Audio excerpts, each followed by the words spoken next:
What a full house. Thank you so much for coming this evening. I think this is one of the fullest launches we've ever had. I've had 208 RSVPs for tonight, and we've been turning people away the whole day. So I hope you're all happy and relaxed. And if you're not, please grab a glass of Justenburg wine and just sit back and enjoy what I'm sure is going to be a really wonderful night. We are, of course, launching Antjie Krog's fabulous new book, Blood's Inner Rhyme. I'm not going to call it fact or fiction. I'm going to leave that to Antjie and Hlonipo to thrash out. Antjie, as always, what a privilege it is to have you here tonight at Love Books. Welcome. Thank you for being here, and we really appreciate you always keeping the independence in your sights. Someone asked me the other day why Antjie is such an icon, and I think that's probably something we could chat about for hours. But I think for me, it's mostly her bravery. From when she first published her poem, My Mooi Land, My Beautiful Country, at the age of 17 in 1970s apartheid South Africa, to her coverage of the TRC, to this beautiful, heart-wrenching and very personal book, Blood's Inner Rhyme. Antjie has always been very brave. So Antjie, thank you. Thank you for everything, and wonderful to have you here tonight. Yes, I think a big clap. I'm not going to do a huge, long introduction of what Antjie's done and hasn't done, but I think I'm just going to list some of the very important awards that she's received for her work in all genres over the years. Locally, the Eugene Marais Prize, the Herzog Prize, the Alan Paton Award, and the Olive Schreiner Prize. Internationally, she's been honored with the Hiroshima Peace Culture Foundation Stockholm Award, the Central European University's Open Society Prize, and the Dutch Gouden Gansenveer. She has been an emeritus professor of literature and philosophy at the University of the Western Cape since 2004. Chatting to Antjie tonight, it's wonderful to have Hlonipo Mokoena here tonight. Hlonipo is an historian. She's currently an associate professor and the director at WISER at WITS. WISER, for those of you who don't know, is the WITS Institute for Social and Economic Research, and they do absolutely fabulous work. Before June 2015, she worked in the anthropology department at Columbia University. She's the author of Magema Fuze, The Making of a Kolwa Intellectual, and has a strong research interest in South African intellectual history. Mokoena, Hlonipo. It's lovely to have you here tonight, and thank you, and I'm going to hand over to the both of you.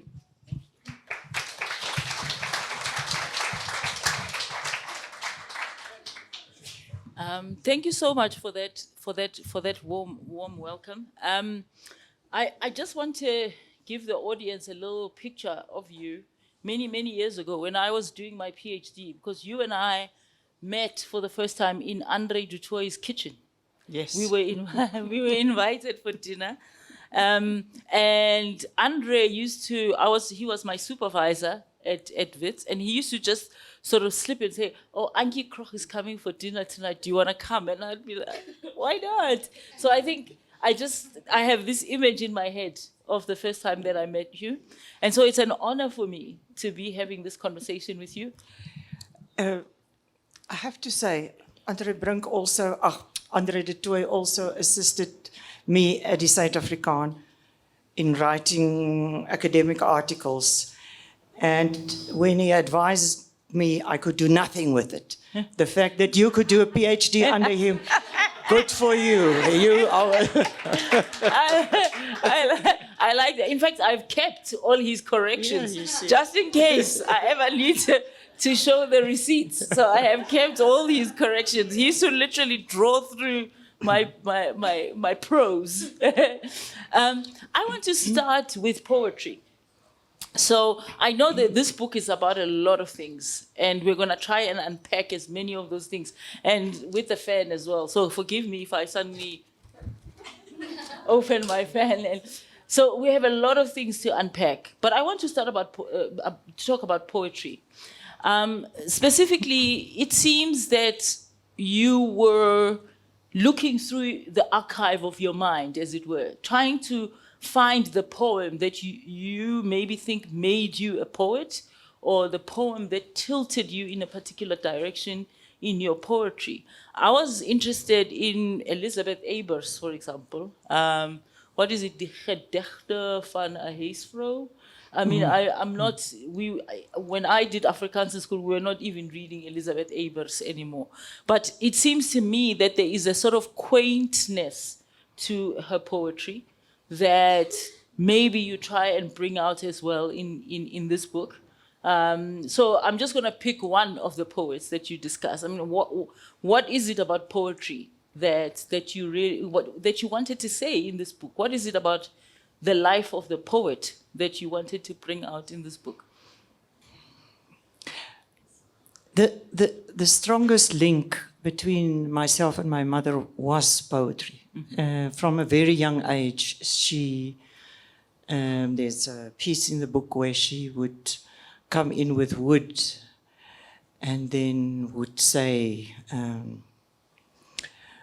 wie roer aan my deur so vertroulik sag, kom binne maar vreemdeling, dis avond, dis nag. And I would ask, but what are you talking? What are you saying? She said, it's grown-up rhymes. and often read. And then I remember when Breitenbach's first volume came out in Standard 4, she read the poems in. But the thing about Elizabeth Abers that I found very interesting is, you know, when men poets get old, they talk about death, and then they usually have young wives somewhere or so. Big love and immortality and so on. Well, Elizabeth Abers, for her last, say, 15 years of old age, wrote about that, about how her first fall, and my mother says in the book, the difference between oat and stock oat is a fall. Right. And her falls and the disintegration of the body and how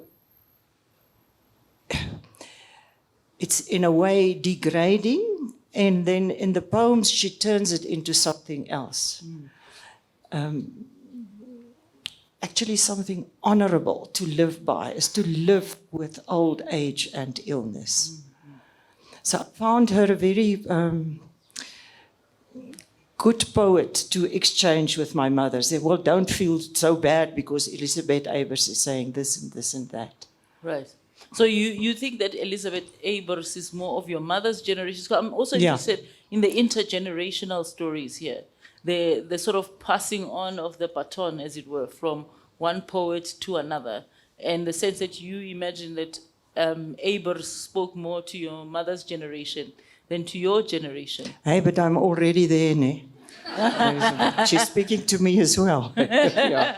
Well, I mean, there is something biblical as well in that. Because, I mean, I think quite a lot of the times when we approach that old age, and I'm going to refer a little bit to my grandmother's old age as well, because one of the things we have in common is I also tried to give my grandmother a typewriter so she could write her life, but then there were no ribbons. I mean, this is literally the kind of thing, and you can't be teaching an old person how to use a word processor and all these kinds of things. So I did try as well to get my grandmother to write her life story, but there were no ribbons for typewriters anymore.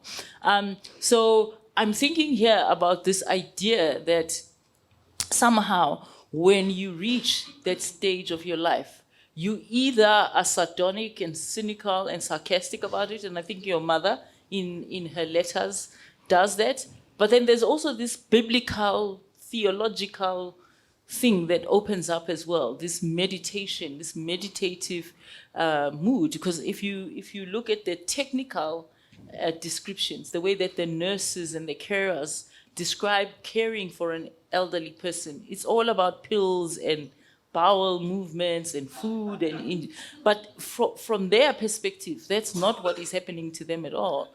And later I'll probably ask you to read one of those passages where your ma is sort of talking about this looking forward to oblivion, but in a biblical kind of way. I think there's a lot of biblical references that are sort of being pulled into the story, and not because the Bible is a religious text, but because the Bible in some ways speaks so beautifully about old age and aging and passing on to the next stage of your life. Would you like to talk about that, the more biblical, I think, references?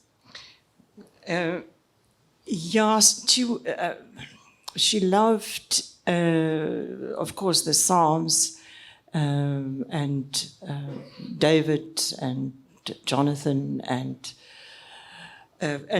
unfortunately, there's wonderful translation. The Old English Bible has fantastic material then to use it, but I think it lies more in her kind of language that she uses, that it is so sharp and so nuanced.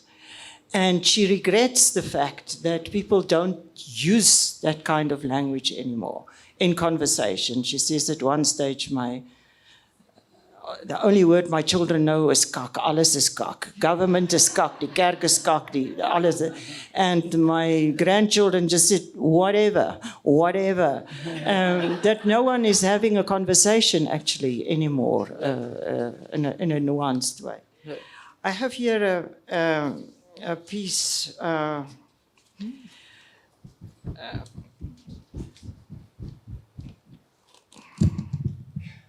She says, the winter this year is bearable. No plants yet killed by the frost at the front door. I know nothing about anybody anymore. If you don't have a car or a dog, Kroonstad is as far as Canada.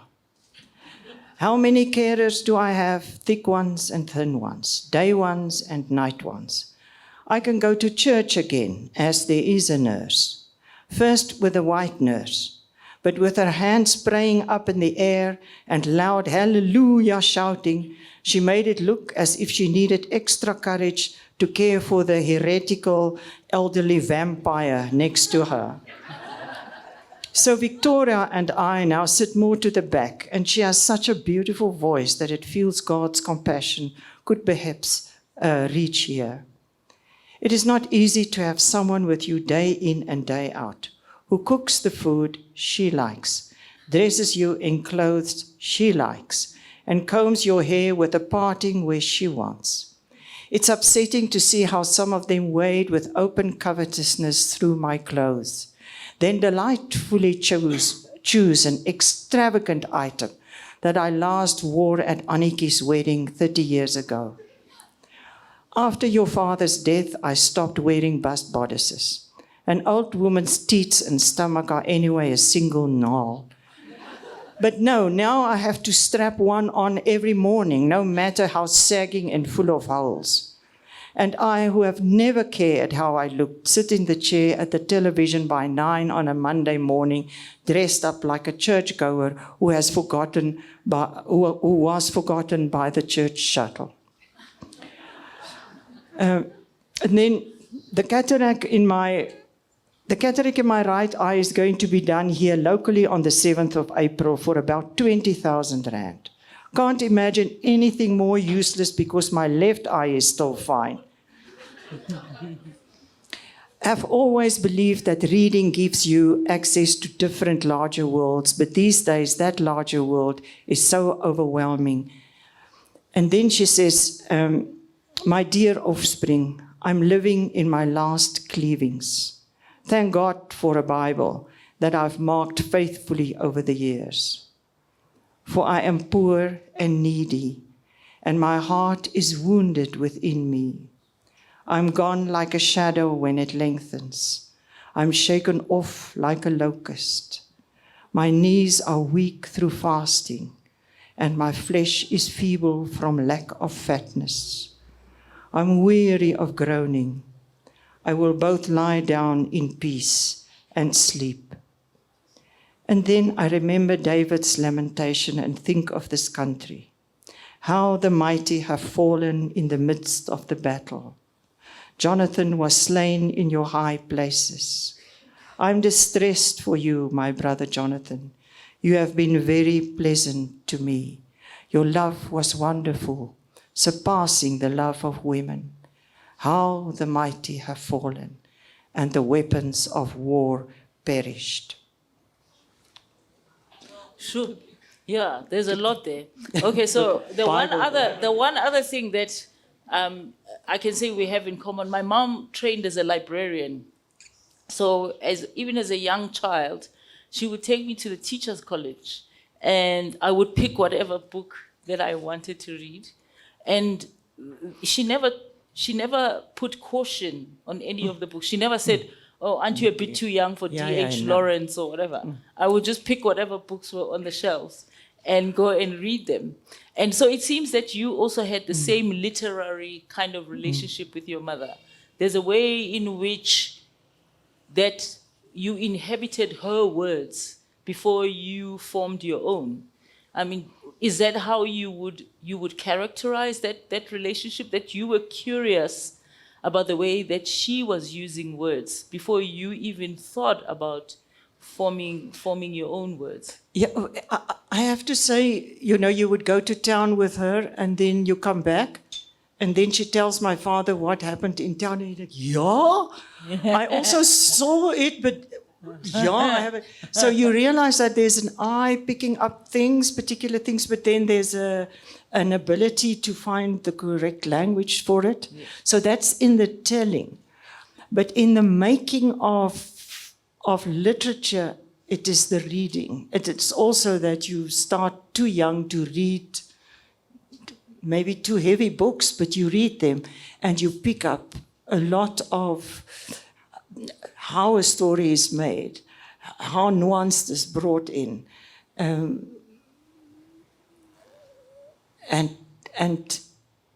the daring that is always in good literature.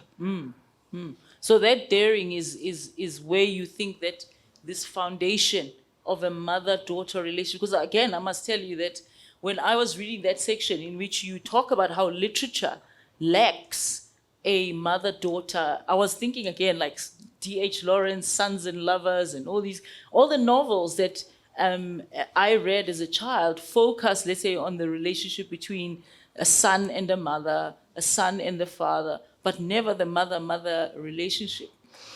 But I should tell you that in isiZulu, a firstborn daughter is given a special name. So if you're a firstborn daughter, you are given a special name, umafungwase, which means the one I swear an oath by. So firstborn daughters get special treatment, but the other ones, not so much. So I was really interested in this hole that you are trying to fill, the fact that literature lacks so many mother-daughter relationships, and that you are essentially trying to put something there where there wasn't something before. Yeah, I was trying to look at the Greeks, whether you want a prototype or previous figures or previous books or previous poems. And suddenly this past 2 or 3 years, Tom Lanois has written this beautiful book about his mother. Even Venter has wrote Decimo and his mother and a rhinoceros. And Holland, Adriaan van Dis. So there's a lot. There's something about that relationship that draws forth writing. But I think that a mother-daughter relationship is perhaps too close and too complex. And you are like your mother, but you are never like your mother. And you think she's always, you're not good enough for her. Or you are, but she never acknowledges that you are good enough. So it's sort of painful relation. I don't want to bore the audience, but I could have stopped writing when I was 18 because my biggest success was published when I was 18, and that was a poem for my mother. Wow. And that poem, it's called Ma, and it's being recited at all kunstwedstryde, festivals, Mother Days. It's put to music, it's, you know. And it's because there is that last stanza that says, I'm so sorry, Ma, that I'm not where I want, what I want to be for you. Right. And yeah, and that's why it's successful, is this failure feeling that daughters have. But there's interesting books about mothers who, you know, especially when mothers move into dementia. There's some very remarkable books written by daughters. But my mother didn't have dementia. She just was very there until the end. Yeah, and it's actually tough because I also related, because my grandmother lived to 94 and she was feisty until the last breath. I mean, she made demands about how she wanted to be treated. She told us in advance she was not going to die in a hospital. So we had to make sure she didn't die in a hospital. She discharged herself at some point when she was in a hospital. Very feisty woman. And as I say, my mom would just get a phone call. Come and pick up your mother. So I identified with that almost, how should I put it? It's not a form of endurance, but it's a form of kind of courage to live right up until the last moment and to not allow yourself to be called old. And I think this is what, in this book, your mother seems to be not wanting to be. She's accepting her frailty. She's accepting of the fact that there are certain things she cannot do anymore. She's accepting that there are certain ways she cannot dress anymore. My grandmother never accepted that. She always told you exactly what she wanted to wear. No, not this, that. No, not this, that. She was very much like in control of her. So it's a gift in a way. And how would you, I mean, if you had to tell the audience what that, does it make you more courageous when you face your own frailty, your own aging, your own sense that you are now ready to talk about the relationship between you and your mother? I do think it makes it easier because there was a moment, a letter in here where my mother said she spoke on the phone with me while I was in Cape Town. And suddenly when she put down the phone, all her heart wanted to be with us and my small family, my husband and my child, and how she just wanted to sit, she said, close to your family's wings. And I begin to experience it when you're with your children, suddenly you look at their healthy hands. You look at how easily they operate in a kitchen, how easily they bend and do things. And you want, in a way, to be in that hands, to just be, but you know, it's dangerous. That you should not want. But now you can't work your computer. Your children have to switch on your cell phones, photographs and things. They have to come and explain to you how you can switch on the security in your house on your cell phone from afar. Right. Things like, horrible things like that. You have to learn now that only your children can teach you. So you technologically, you're completely dependent on a younger generation. And I hate that, you know, I hate that. Yeah, but I want to go back to something that you said earlier about the use of language and the use of words and how it's as if, I think maybe as human beings, we were created to actually allow the old to tell us stories. Because I think every generation has experienced some kind of technological revolution. I think this idea that somehow our cell phones are so novel that they now require a new rearrangement of social relationships, I think it's just a cop-out because we do want not to speak to other people. I don't know if any of you have seen that you can now buy an acrylic blank screen. I saw this on social media.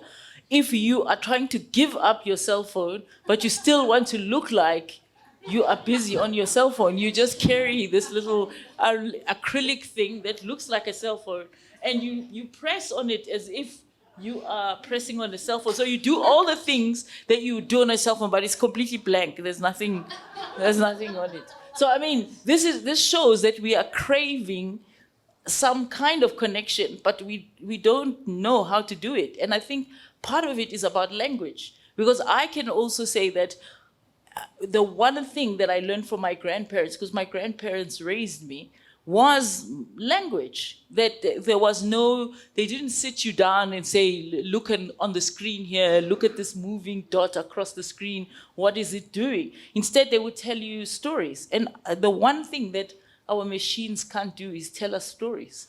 And so there is a certain craving for that story time. So when we were children, the only time we got story time or that we asked our grandparents was when the power went out. And this was all before load shedding, the sort of thunderstorms, and then the power goes out, and then you turn to your grandmother and you say, Granny, tell us a story. And then story time begins. But in this book, I feel that there is this longing for a more structured way or a more conscious way of listening to stories that the elderly have to tell us, rather than what you're talking about, like you are worrying about whether your cell phone is going to go on or not, whether your alarm is going to go on or not, and that has become your number one function, as it were, as an elderly person. You would much rather be telling stories. Yeah, and that is why my mother was a magazine writer. She wrote long stories for magazines and love stories. And at one stage, she wrote one about a train driver, David McLachlan. And he lived in the railway area. And he looked after his widow mother and his brother. But my mother painted him so wonderful that everyone was in love with David McLachlan. So when she was in the street, I was, what gaan David, what will happen to him? So, and then, the story, she did 3 follow-ups, 2 follow-ups of that main one. And it's in a way a small cosmos of the poor Afrikaner, who then works hard and studies, and then can go into the town, no longer in the railway yard, and then have a small business, and then succeeds, and then can now buy a smart house in the town, and then become totally corrupt. The wives are idle, the children are crooks, the fathers are drunkards, and so it was very. They reprinted the 3 and asked me to write a foreword for it. So the foreword is in here about. Because I interviewed her and asked why because her heroes were always male. It was strong male characters with sort of either weak woman and then an more ugly, but really actually the right woman. The beautiful weak one was never the right one, but you didn't know that. So I asked her why a railway person, and she said that she resisted the 60ers, because they wrote novels about these lonely people in Paris or London, and where they belong nowhere. They have no relation to anything. They just feel estranged. And then she said that they were so symbolic that they had actually no language. So she wanted to have a virile, vital character with language and a community. And then, of course, she had the story that she always wanted me to read, because she said she couldn't finish it, couldn't find a finish for the story, and gave it to me to read. And I just opened it, ooh, the things in here, you won't get published today. And then while she was dying, I began to read it, and I felt so it's also in here, regret and admiration of how she tried to work through color, through race, who was a racist in a way all her life, was trying to cross that. And that's why she couldn't finish it. And then I wonder why Kopano Ratele 5 years ago said, you would think after 1994 we would be a mixed nation. Why aren't we? Why aren't we? Why are we? Yeah, and it's that. I think it's because we don't write us. I write me, you write you, but there's no us yet, and that.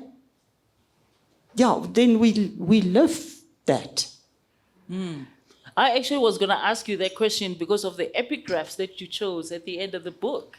Yeah. Because I thought that maybe that's what you are saying is, quote unquote, the new South Africa, that you are you and I am me and our stories can never converge. But now you're saying that this is a regret that you actually feel. I actually think, if I can postulate here and put words into your mouth, it's not so much that we don't have the language, it's the fact that we are, I would say, copying what happens, let's say, in a country like the United States, where everything is in silos. A black writer can't write about white people. I don't know, again, here, for those of you who are interested, there's a beautiful interview with Toni Morrison, where she's asked why she does not write about white people. Now, in that case, it's a condescension to be asked, why don't you write about white people? But at the same time, when you read Toni Morrison's books, she does write about white people. It's just she does not make them the heroic core of the story. And so I think in South Africa, because we are largely copying what happens in America, it's almost like every time a book about race is published in America, it reverberates into South Africa and appears in a similar form in South Africa. And I think we are afraid to confront our own peculiar history of color and race. I think it's a question of language, but I also think it's a question of imagination and life experience. I mean, how many of us live a together life in how many of our areas are completely mixed? In the rural areas, in the small towns, there is huge things happening there. People are living and have to survive next to one another. So I think, and in schools, I find interesting what is happening in some schools. But you have to imagine, but you also have to live it to know what is it? Yeah. And I have 3 interviews in the book here of people who live together that I interview, and because I want to know, I want to know, and there you get it. You're surprised at what you get, and you're surprised about what you don't get in these interviews. It's all people from Kroonstad. I try to remain there. Yeah, and you're surprised that people marry across color lines in Kroonstad. And then how do they live there? With what? How do they live there? Would you like to read one of those, like an excerpt from one of those interviews? Jo, Hlonipo, jy weet, I have to...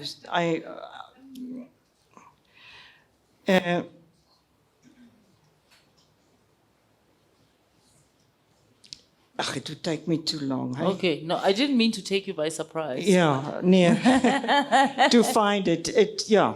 Yeah. I would like,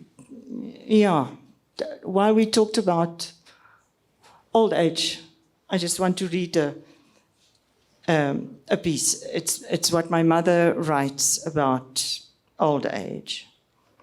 The Falsche River lies like a silver crescent against the indescribable chalk colors of the sky. A fine frost layer covers the reeds. The poplars, like colossi, lead the landscape to the edge of the water. They are not yet yellow. They sweat yellow. The swallows are still here, diving urgently and silently through the cool air. When I moved from the farm to this flat in town, I was tired. Tired with the fatigue that over years builds up in a being that always had too much emotion for her mind to process. That always was given too much work to do, that picked up worries like a dog her ticks, that with clairvoyant certitude anticipated coming disasters, the inflation of broken promises, the misconstrued loyalties.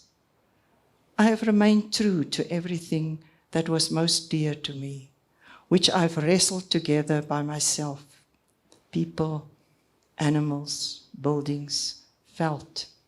It was as if I, like an old elephant, was slowly making my way through the bushes to the graveyard of my ancestors. I came to know the country. I have enacted my life, not better or worse than others. The harvest was not richer or poorer than that of others, though full of good shoots. But I knew that I was coming to die here, next to the river. I came to look for it, like the elephants do.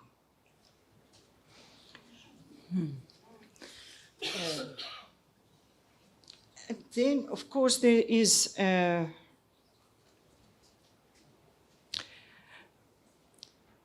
other languages. So and here is a togetherness. With some effort, Victoria and I got my mother's walking frame into the car. We were eating at Andries's at the large yellow wood table he inherited from Elandspruit. We 5 children with a bunch of grandchildren and great-grandchildren were all there. Everyone brought a salad or dessert.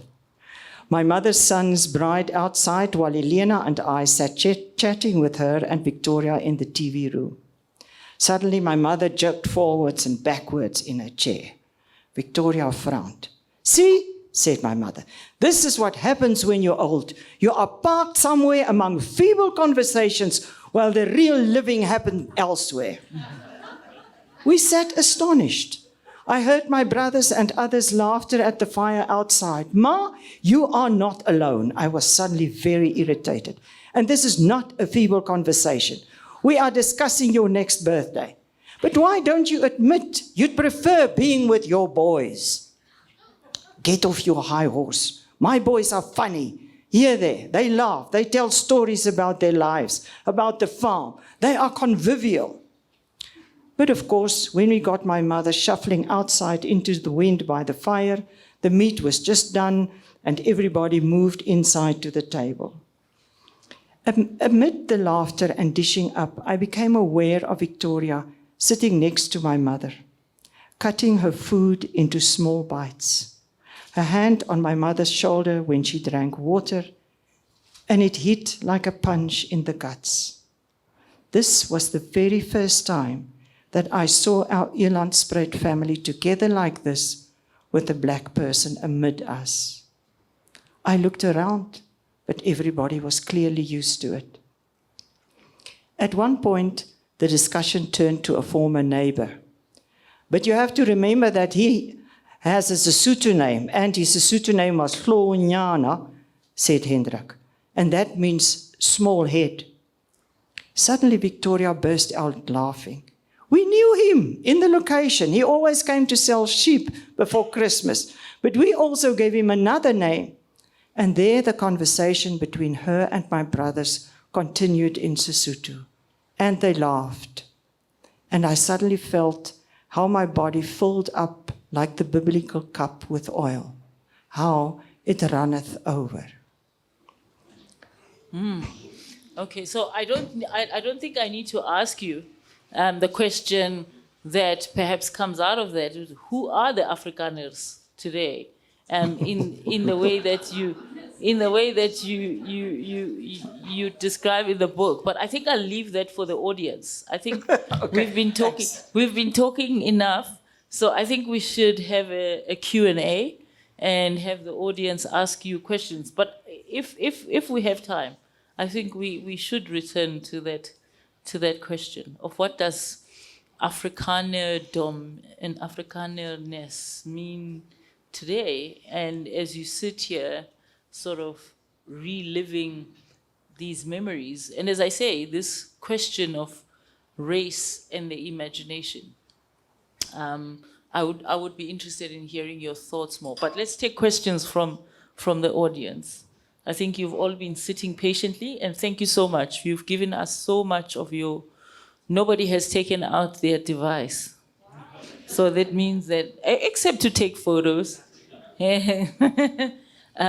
So nobody's sitting with. Okay, sure. I'm going first. Afrikanerdom. My mother always said this met die klem op die dom. But anyway, Antjie, I'm going to call you Antjie, and I'll explain why I feel that that's appropriate. You will certainly not remember me, but 3.5 decades ago we met. I was a junior. I was not agter die ore at Wits in the Afrikaans en Nederlands departement. And some of those magnificent people were your friends. You wrote some great poetry about them. I think of Ernst and Hazel op Serfontein. Anyway, we arranged a conference, early 90s. It was the time that John Miles had published his Chroniek uit die Doofpot. And you may remember we arranged this. We scurried for weeks arranging a conference in the New Wits Theatre. And it was Afrikaans uit die Doofpot. And you were going to be one of our keynote speakers. And I, in my greenness, was chairing a session. You flew in from Cape Town and you swept in, took the microphone, took to the podium, en jy het ons liederlik uitgekak. You pointed out the pretentiousness, the navel gazing, the self-centeredness of what we were doing. You were right, of course. But you handed back the microphone and I was completely bewildered. I didn't know what to say. I was tongue-tied and I left there feeling thoroughly intimidated by you, really scared of this woman. And yet over the decades I regained my footing, and this is what I really want to say. Read you over 3.5 decades, and mostly in Afrikaans, but also in English. And I want to say bye donkey. Just thank you for everything, for what you have shared with us. And I'm sure I speak for many. And I know this is probably the last opportunity I have to say this, because you say in the book that this is your last book. So we probably won't have the opportunity to speak to you like this again. So I think on behalf of myself and possibly on behalf of many others, thank you very much for everything you've contributed to our lives. Thank you. Thank you very much.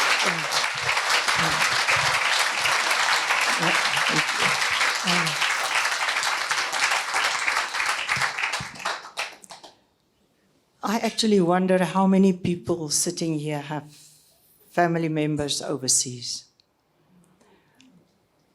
You know, yeah. I mean, people talk about the 49, but there's many more. And the thing is that, yeah, people, it's a hard decision to make. People, the longing, the missing, all of that. So it's not an easy decision. But what I find healthy in this whole vast bali van 'n gemors is actually that suddenly everyone has to think why he or she is staying. And there was a very nice piece in Die Burger on Saturday where Dana Snyman said, yeah, it's the beauty of the country, it's the people, it's this. But this country forces us to become better people. And that was for me such a wonderful thing. It challenges us to become better than we are. And that is why everyone is staying. But what I especially like is that, you know, the government must now also say why they want us to stay. Which is also nice to hear now and then, you know, that, yeah, we want you here. So in that sense, I think I wouldn't ever use the word coward. That I wouldn't use. But that it's opportunistic is, yeah, seker. It's definitely that, I think.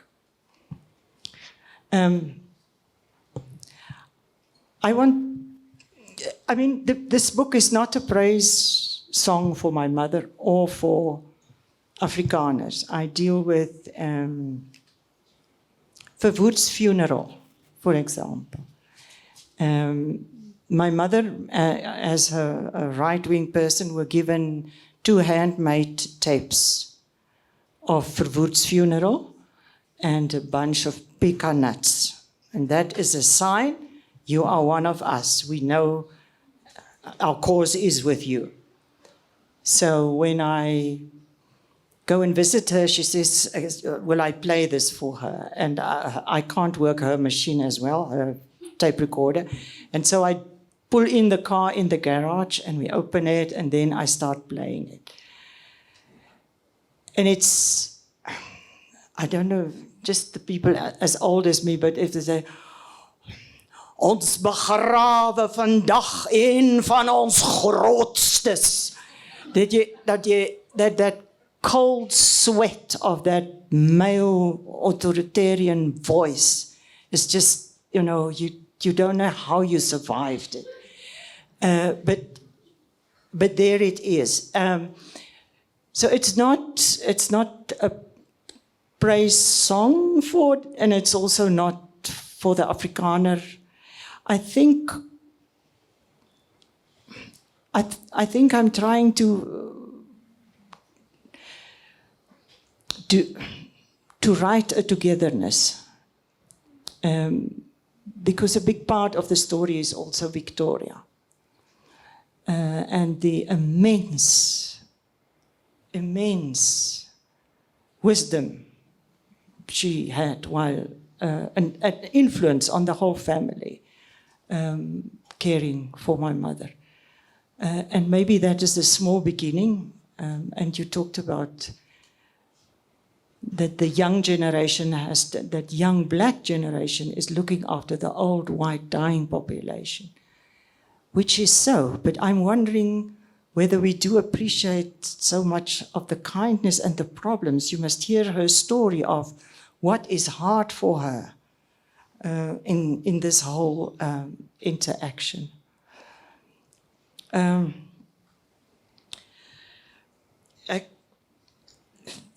think is when, on the day of my mother's funeral, a kudu horn trumpets at the hearse with a casket covered in willow boughs and flowers when it drives out of the gates of the Moederkerk towards the crematorium. I hear somebody say behind me, there goes the last true Afrikaner. Now what are we then? Asks a big woman's voice. Splashes, just white splashes. Now the night of my mother's death, I sleep alone in the flat. For a final time in the bed under my mother's familiar sheets, her old-fashioned wool blankets, a glass of water on the Singer sewing machine table. Maybe she will come to me tonight, I think, remembering the lucid moment when I saw my father, a year after his death, standing in the corner of my room one afternoon. Is it really you? I asked him. He gave his familiar smile. May I touch you? I walked to him and put my hand out to the lapel of his Harris tweed jacket. And yes, the rough woolen fiber was between my fingers. It's really you. What are you doing here? just came to see if everything's still all right with you. It was surely a dream, but so crisp and real that after all these years, it still comforts me. But that night, nothing happens. Nothing. I sleep like always in fits and starts, but my mother doesn't come to me. I sit upright in the bed, the familiar room suddenly strange in the morning light. And then something snaps. Something in me is snipped loose.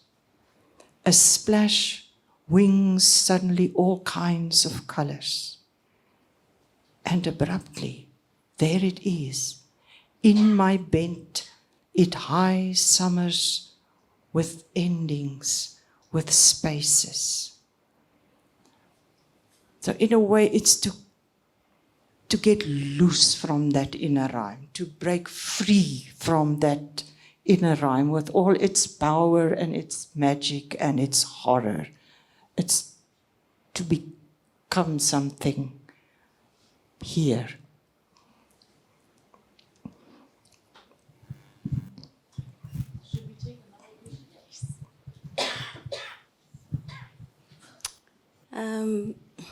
Hello. I don't want to call you by name. I mean, I would call you Me or Ma. And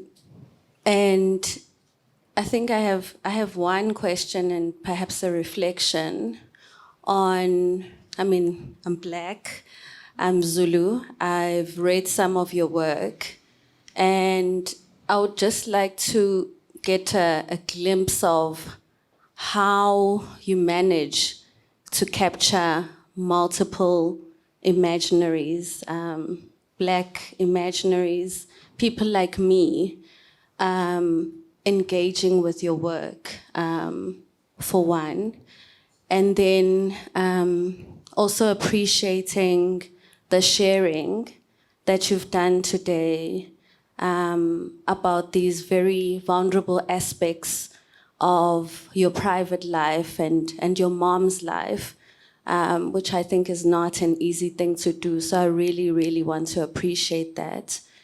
And then number two, I think you were the first white person or Afrikaans person who lifted the veil for me into the traumas that Afrikaans people faced, but in a very gentle and authentic and non-aggressive way that allowed me to see white people in a different way. And so I really appreciate the nuances and the complexities that you bring into your writing and your sharing. And thank you for all of your brave work. Yeah. Thank you for that, because this is what literature,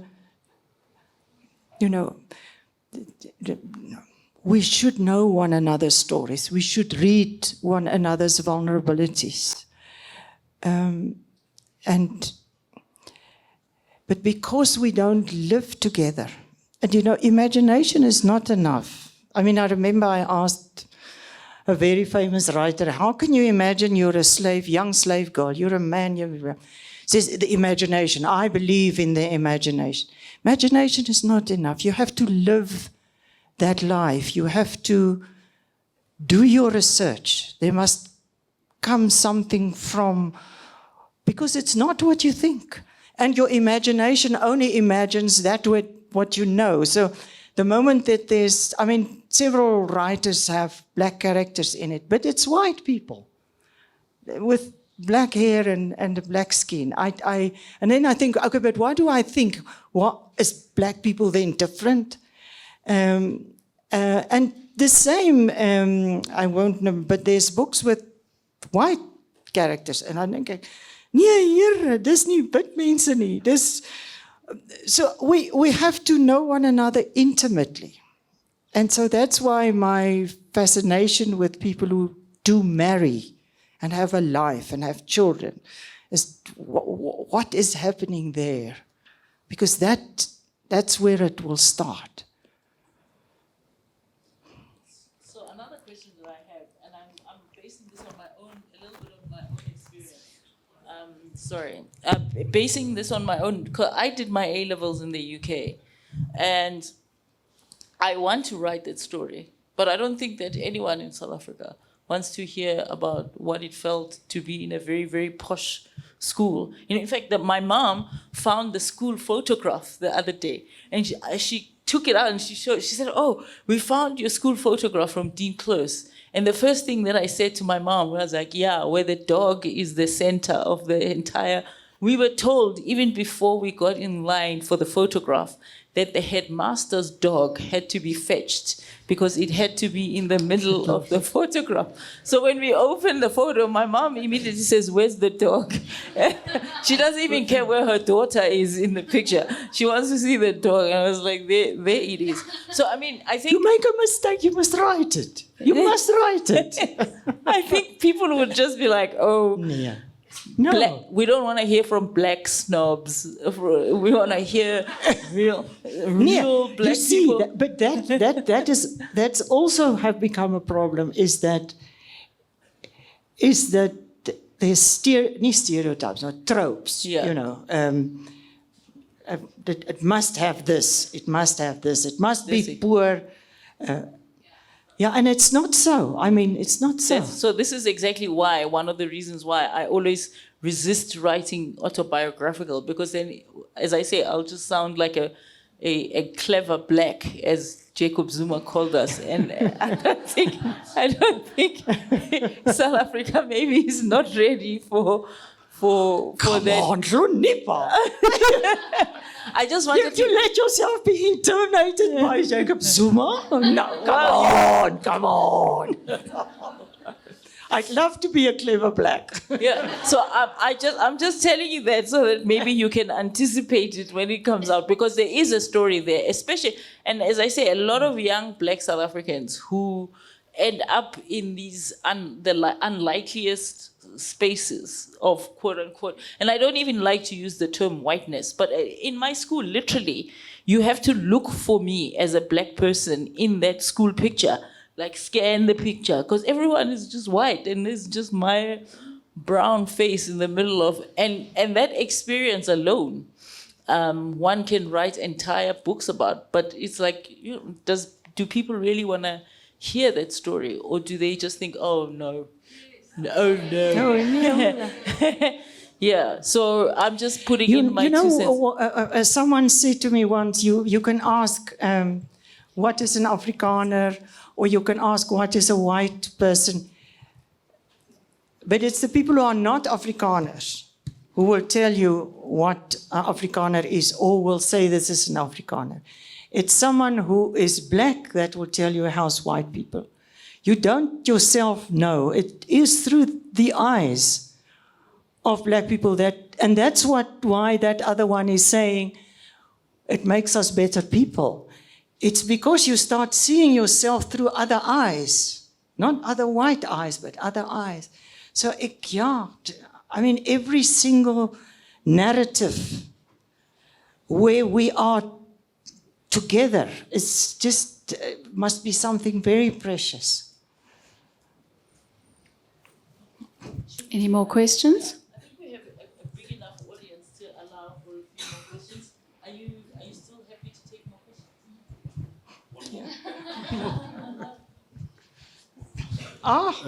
Thank you. I just I want to go back to a different theme that you touched on in the beginning, the one that you it's about your relationship with your mother.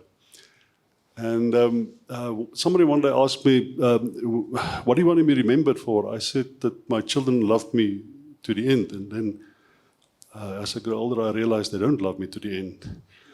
The relationship changes a lot, but it's not defined by love. In fact, you reach a stage where they want you to die. And it was Tom Waits who said that everything that I know, I've learned from my kids.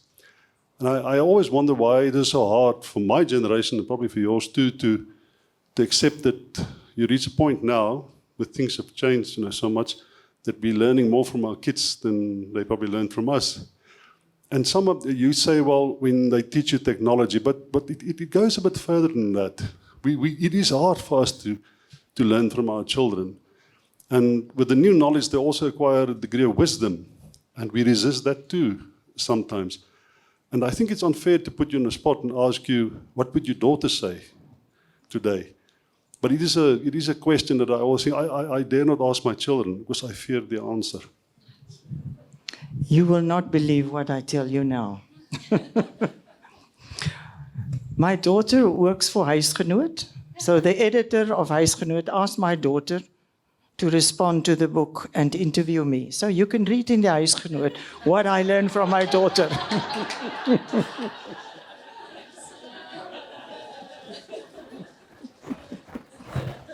Anyone else?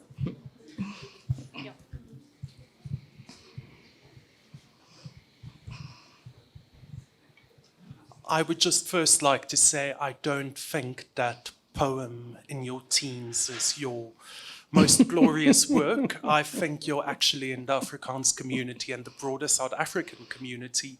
There's lots of glimmers of Antjie coming up. And then my simple question back to you, now looking back to the glimmers in your mom's life, because let's be honest, no person is good or bad. It's always somewhere in the middle. But what is the glimmers that you would want your grandchildren and your kids to remember you by? And rather, what's the glimmers in a broader South Africa you'd want to see in the future? And I'm asking it open-ended because I don't want to confine it to one glimmer, but rather what you see as the collective.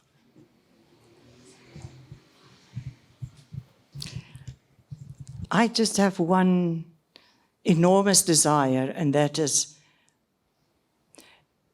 that my children will not remember or think of me as someone who harmed them.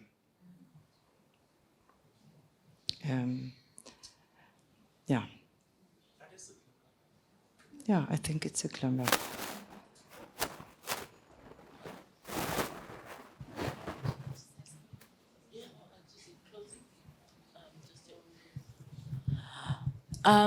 Wow. It's been such a great evening. I'm almost reluctant to put it, to close bed. it. Yeah, to even try and fish for the words, the right kind of words to honor you, to say this is probably not your last book. But I will say, I will tell you another Andre du Toit joke. Just recently, I spoke to him. I said, "But you have to write your memoirs." And he said, "No, that's not going to be happening because if I have to write my memoirs, I have to sort out my papers."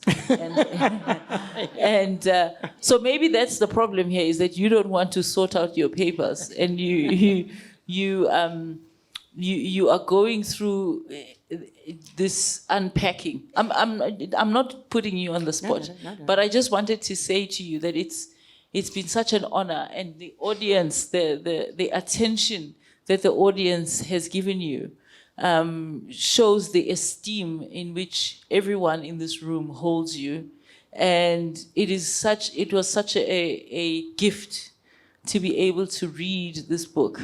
And thank you for inviting me.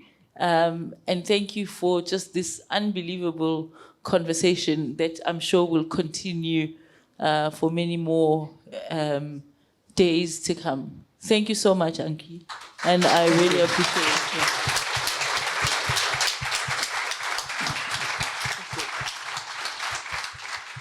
Thank you, Hlonipo.